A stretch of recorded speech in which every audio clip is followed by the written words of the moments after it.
विश्वनाथ मुनि की धर्मपत्नी ने कहा कई साल हो गए संतान का सुख नहीं है, औलाद नहीं है। विश्वनाथ मुनि ने कहा शिव जी पे भरोसा नहीं है क्या?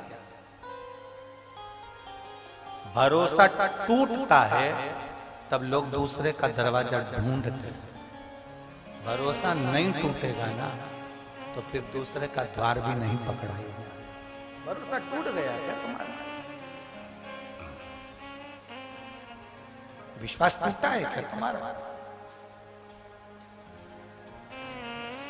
बहुत सारे यहाँ पर कैंसर के भी मरीज आए हुए हैं, कैंसर के पेशेंट भी आए, बहुत सारे यहाँ लीवर और किडनी वाले भी आए, बहुत सारे यहाँ थायराइड और बीपी वाले भी आए। बहुत ये प्रसंग आप लोगों के लिए, जिसके घर में औलाद नहीं हुई 30, 35, 40 साल तक ये कथा उसके लिए भी।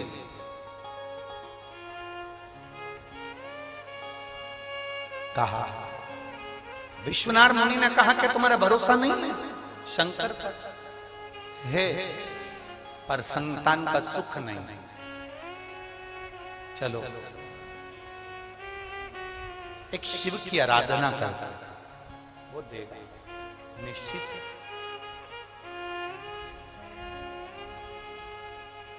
सप्त नदियों का पवित्र जल, मेरी जीजियों 35 साल भी हो गए ना औलाद को नहीं है ना घबरा।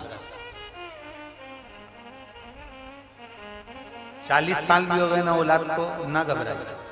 अब जब तुम्हारे यहाँ संतान नहीं है ना तो एक नियम बनाना कि मुझे 5 पंडाल में पहुंचना है और 5 पंडाल में पहुंचकर वहां पर से मुझे 5 जगह की 5 कथा के पंडाल की मुझे बेलपत्र चाहिए। आप नियम बना, उसके दरवाजे पर जाने का नियम बना। अब जब औलाद नहीं है उसके दरवाजे पर जाने का नियम बना। अब जब औलाद नहीं है तो एक प्रयास तुम भी करो, अपने पति से कहकर मुझे कथा में जाना है, 5 पंडाल में बैठकर कथा सुनूंगी। कोई वीआईपी ट्रीटमेंट नहीं, जमीन पर पंडाल में जहां जगह मिलेगी वहां सोऊंगी, जो भिक्षा देकर चले गया वो पालूंगी और जैसी व्यवस्था होगी उसमें रहकर मुझे 7 दिन 5 दिन की कथा सुनना। 5 पंडाल।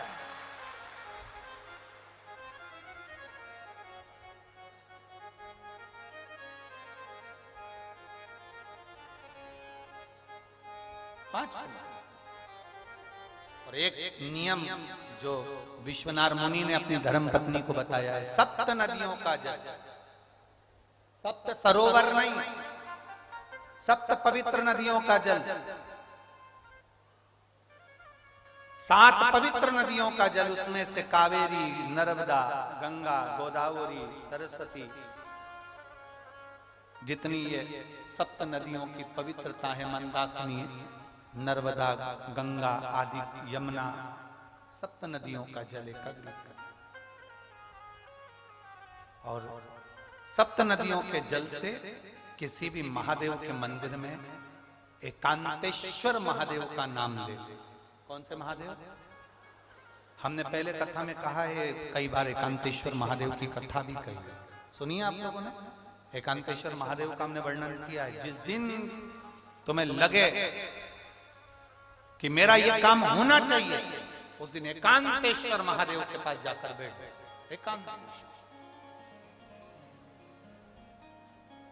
एकांतेश्वर महादेव मतलब बाहर मिलेंगे।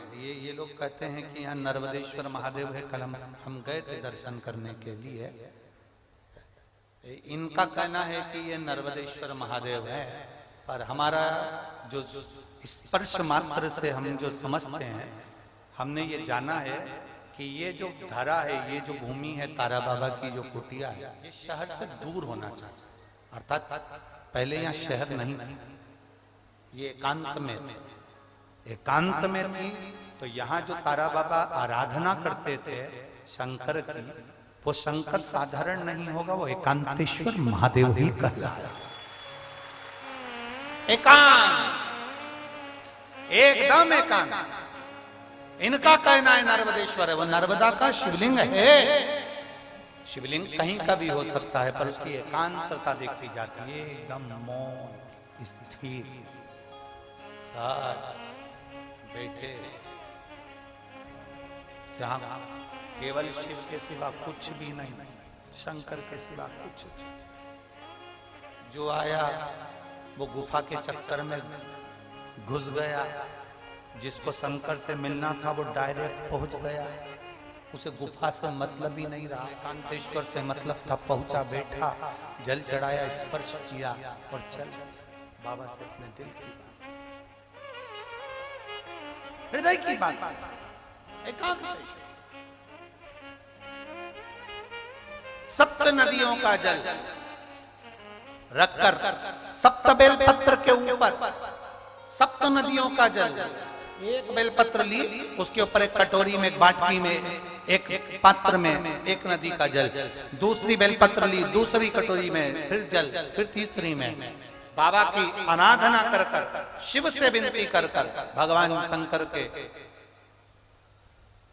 नामों का, 108 नामों का जाप कर कर, श्री शिवाय नमस्तुभ्यम कर कर, एक कटोरा जहां से पानी बहकर नीचे आता है वहां लगा लीजिए और एक बेलपत्री को उठाकर शिव जी के शिवलिंग पर समर्पित करिए। समर्पित करते समय डंडी का मुख अशोक सुंदरी की ओर हो। अशोक सुंदरी का जगह मालूम है, सब मालूम है ना?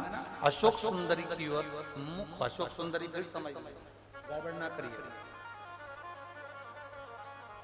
ये शिवलिंग जलाधारी, ये जल बह रहा है नीचे सामने से, स्थान गणेश जी का, कार्तिकेय जी का, बीच में एक मोटी सी लाइन होती है, वो अशोक सुंदरी का स्थान है।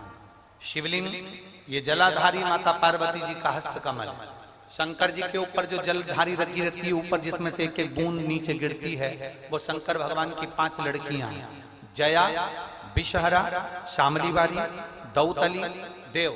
शंकर जी की 5 लड़कियां शिव जी के ऊपर एक एक बूंद पानी गिराती रहती हैं। शंकर भगवान की कुल कितनी लड़कियां हैं? 6। कितनी लड़कियां हैं? 6। 5 जया, विषहरा, शामलीवारी, दौतली, देव। शंकर जी की 6ठे नंबर की लड़की अशोक सुंदरी। जब हम प्रयोग करेंगे एकांतेश्वर महादेव का, ये बेलपत्र जो हमने समर्पित करी उस डंडी का मुख अशोक सुंदरी की ओर हो, डंडी का। आप बैठे कहां पर हो? जल चढ़ाते समय शिव जी को जल कहां बैठकर चढ़ाया जाता है? जम के बोलो जरा। जहां से जल बहकर जा रहा है इसके ठीक विपरीत की ओर, ठीक विपरीत की ओर जल बहकर जा रहा है इधर, तो तुम बैठोगे इधर, इधर नहीं बैठोगे, इधर नहीं बैठोगे। जल इधर बह रहा है तो तुम इस साइड बैठोगे। यहाँ बैठकर फिर बेलपत्र को आप समर्पित करोगे। डंडी का मुख उधर होगा, पत्ती का मुख आपकी ओर होगा, और जो एक नदी का जल है वो समर्पित कर कर जो पात्र लगा है उसमें वो जल इकट्ठा होते चले जाएंगे। दूसरी बेलपत्र उठाना है, 108 बार शिव का नाम लेना है, फिर वापिस बेलपत्र श्री शिवाय नमस्तुभ्यम कर कर समर्पित करना है। डंडी का मुख अशोक सुंदरी की ओर होना। जब 6 बेलपत्र अशोक सुंदरी की ओर जाएगी, 7वें नंबर की जो बेलपत्र है उसका डंडी का मुख आपकी ओर होगा, और डंडी का मुख आपकी ओर होकर जल चढ़ाकर आप उस जल को झेल लेंगे। जहां नंदी बैठे हैं, नंदी का जो पांव जिस जगह पर उठाओ, अगर इस पांव उठाओ तो इस ओर, ये पांव उठाओ तो इस ओर, नंदी का पांव जहां उठा रहता है वहीं पर बैठकर पति पत्नी दोनों उस जल को आचमन कर लेंगे, दोनों उस जल को पूरा पी जाएंगे और बाबा से झोली पसार कर प्रार्थना करेंगे कि हमें संतान का सुख देना, मेरा देव अधिदेव महादेव प्रदान करें। एकांतेश्वर महादेव का स्मरण करिए। एकांतेश्वर पहुंच गए विश्वनाथ मुनि अपनी धर्मपत्नी को लेकर एकांत में, जहां भगवान शंकर विराजमान थे, उस एकांतेश्वर महादेव के पास